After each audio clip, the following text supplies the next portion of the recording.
വൈകുന്നേരങ്ങളിൽ കാളീക്ഷേത്രത്തിലെ പൂജകളെല്ലാം കഴിഞ്ഞ് ശ്രീരാമകൃഷ്ണ പരമഹംസൻ പഞ്ചവടിയിലേക്ക് ധ്യാനിക്കാനായി പോകും. എല്ലാ ദിവസവും വൈകുന്നേരം ശ്രീരാമകൃഷ്ണ പരമഹംസൻ തൻ്റെ കിടപ്പറയിൽ നിന്ന് പഞ്ചവടിയിലേക്ക് പോകുന്നത് കണ്ട ഒരു ശിഷ്യൻ അദ്ദേഹത്തോട് ചോദിച്ചു, ഗുരു, അങ്ങ് എന്നും എങ്ങോട്ടാണ് വൈകുന്നേരം പോകുന്നത്?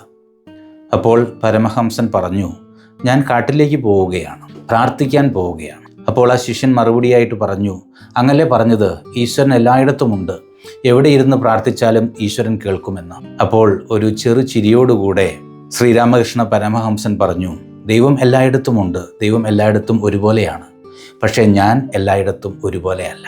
ചിലരൊക്കെ പറയും, വീട്ടിലിരുന്ന് പ്രാർത്ഥിച്ചാൽ പോരെ, എന്തിനാണ് ദേവാലയത്തിലേക്ക് പോകുന്നത്?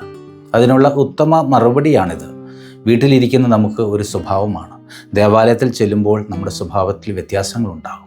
ഈ ആഗമന കാലത്ത് കുറച്ചുകൂടെ ദേവാലയവുമായി അടുത്ത ഒരു ബന്ധം പുലർത്താൻ പരിശ്രമിക്കാം.